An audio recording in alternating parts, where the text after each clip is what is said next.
Welcome to the Global Gaming Business Podcast. Today's podcast is sponsored by Pavilion Payments, which empowers gaming institutions to create an enhanced patron experience with a complete suite of integrated payment solutions that enable safe, secure, and trusted cash access at the cage, on the casino floor, or online. Learn more at pavilionpayments.com. I'm Roger Gros, the publisher of GGB, and today our guest is Lamont White, the co-founder of Casino Employees Against Smoking Effects, or CEASE, an effort organized first in Atlantic City, which is now spread across the country. When the pandemic ended and the casinos reopened in 2020, most of them prohibited smoking. But once the masks came off, the cigarettes came out. Lamont White, a dealer at the Borgata casino in Atlantic City, joined other dealers in objecting to the policy and formed CEASE, or Casino Employees Against Smoking Effects. The effort may pay off in New Jersey, as the leading politicians in the state will vote on a bill to establish a full smoking ban in all casinos in the state. Meanwhile, CEASE has spread to other states where smoking is still permitted. White explains the motivations between the movement and the hypocrisy of casino executives who can't even show up to defend the policy. He spoke with me on the exhibit floor at G2E in October in Las Vegas. Welcome to the Global Gaming Business Podcast. My guest today is Lamont White, one of the founders of the CEASE movement in Atlantic City. CEASE is an organization that is trying to get smoking banned in casinos. And Lamont, thanks for joining us today. I really love your cause, and I really hope it can go through. So let's talk about your background and why you got involved in this movement. First of all, it's my pleasure to join you, and we appreciate you giving us the airspace. Sure. My name is Lamont White.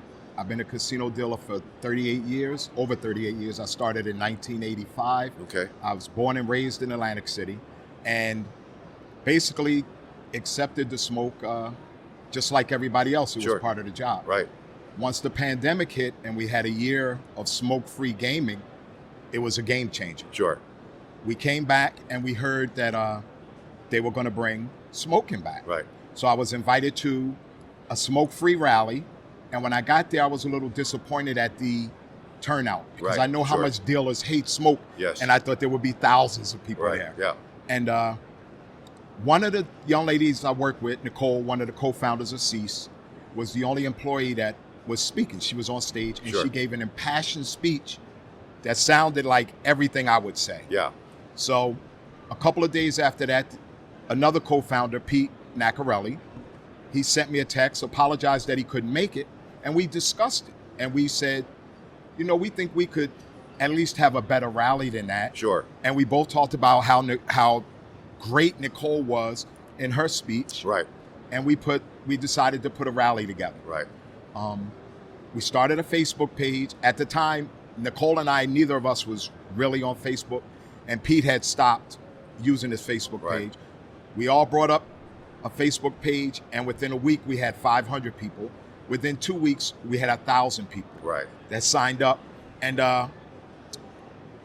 Pete thought of the name, Nicole thought up the emblem, and what really happened to get us started was there was a guy running for office, running for Congress, and somebody knew him and said, you should go talk to him. Yeah. His name is Hector Tavares. Okay. So Pete and Nicole went and talked to him, and it kind of gave us the blueprint for what to do. They went and talked to him, and they explained to him what it is that we go through on a daily basis. Right. He's asking questions, can't you turn away? What about the ventilation systems? Right. All what you think would be legitimate questions for somebody that doesn't know the casino business. Right. They explained it to him. Nicole cried a little bit, and he was on board. And he introduced us to a good friend of his, Vince Palestina, who was about to take in a vacant Senate seat. Right. So when we had the rally, Hector and Vince both showed up to our little rally. Right. We had a guy that got us some media out there. We had 2 media outlets, and we had a couple hundred people in the park, dealers. We had a comedian there because we thought we had to fill dead air. We didn't know what we were doing. Sure. But as it turned out, the people that gave speeches, and people cared about this issue. shortly after that, Dr. Bob from Atlantic Prevention Resources told us that Americans for Non-Smokers rights was interested in us. Sure. We didn't know who they were. Right. And when he said, "Oh, they might take you to Vegas and Sure. Right. and they're gonna fund you and da da da."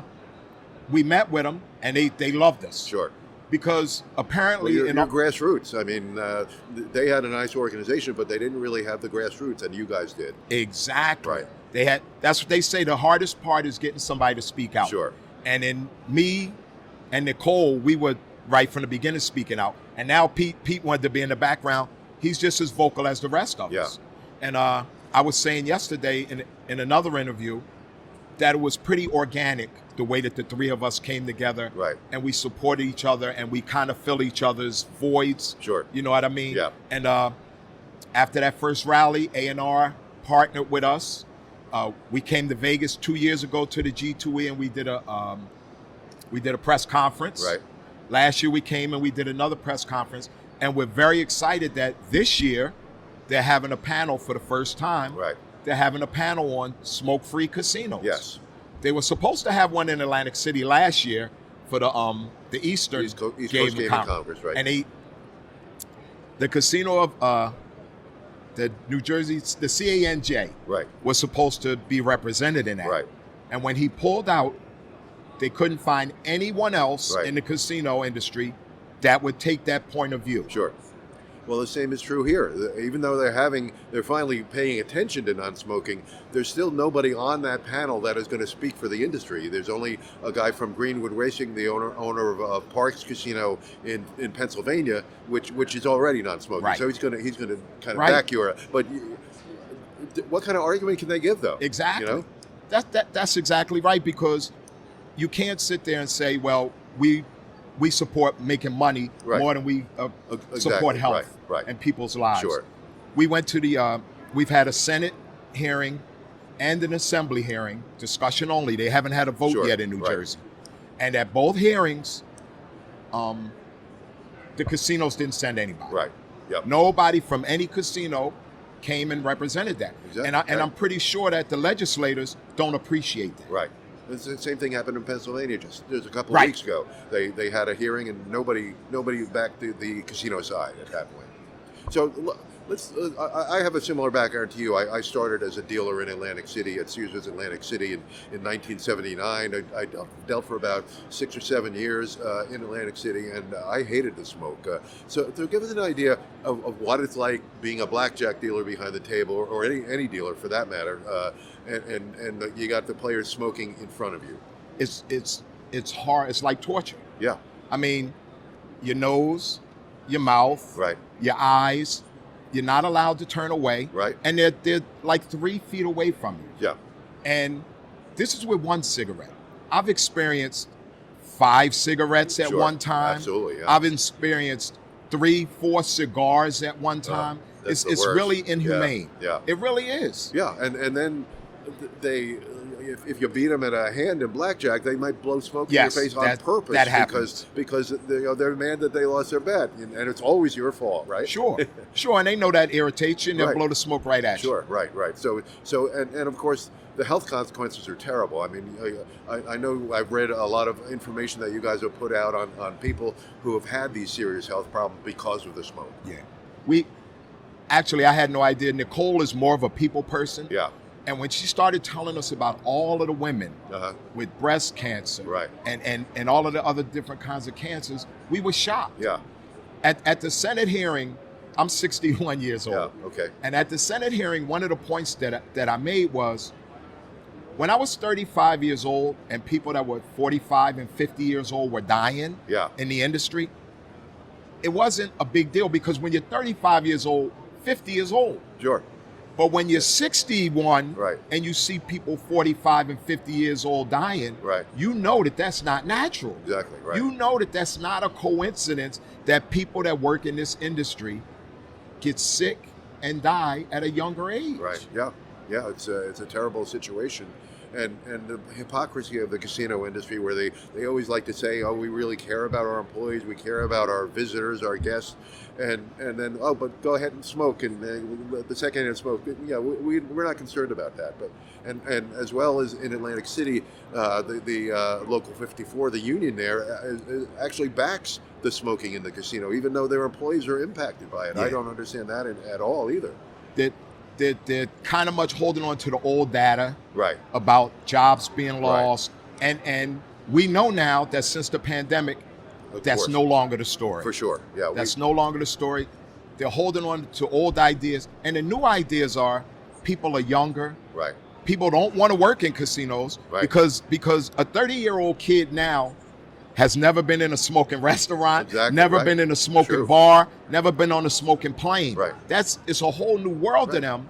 The fact that casinos are the last place in America where you're allowed to smoke indoors is just total hypocrisy. Yeah, it's ludicrous. Right. It's ludicrous. Right. Yeah, right. So here at G2E, what kind of reception are you getting? We had a great reception yesterday. We met with the union leaders, Okay. UAW out here, right. and we had an event for CEAS, because since last year, I believe we've taken on 7 more states: Yeah. Rhode Island, Uh-huh. Kansas, Pennsylvania, Louisiana, and I may have missed a couple. Right. But we have chapters of CEAS because it's a nationwide Right. problem, just like you said. Right. Mainly in the nation, the only place that you can smoke indoors is in a casino. Yeah, yeah. I think it was just recently in Shreveport, Louisiana, they had a bill to ban smoking, and the mayor vetoed it, or didn't sign it, Yes. or something like that. They were Yeah. smoke-free for a year and a Right, half. right. And they brought it back, and he could have vetoed it, Yeah. and he didn't. Right, We right. met with the young ladies Sure. that were in charge of that. Uh-huh. And they really encouraged us, because when we started, they contacted us celebrating that they were going smoke-free. Right. Which gave us a little confidence Yeah. that we could get it done in New Jersey. Yeah, for sure. Yeah, it's an awful thing. So what is the hope in New Jersey for legalizing a smoking ban? Right now, we're very encouraged. The things that we're hearing is that after the elections and during lame duck, our bill should get some movement. Like I said, we've already had in 2 committees. We had a committee hearing on the Senate side, and we had a dual committee hearing on the Assembly side. Discussion only, no vote. Right. So we're hoping we don't have to go back. We took busloads of people from the Sure. casino, and we testified. We're hoping that part, we already proved our point. Right. And because we have at least 83 members of the legislature Yeah. of 120. Sure. So we've got all the votes that we need. We just needed to Just be need put to up on the vote. floor. Right. Yeah. Exactly. We just right. needed to be put up on the floor. Right. And we're very encouraged and optimistic that Sure.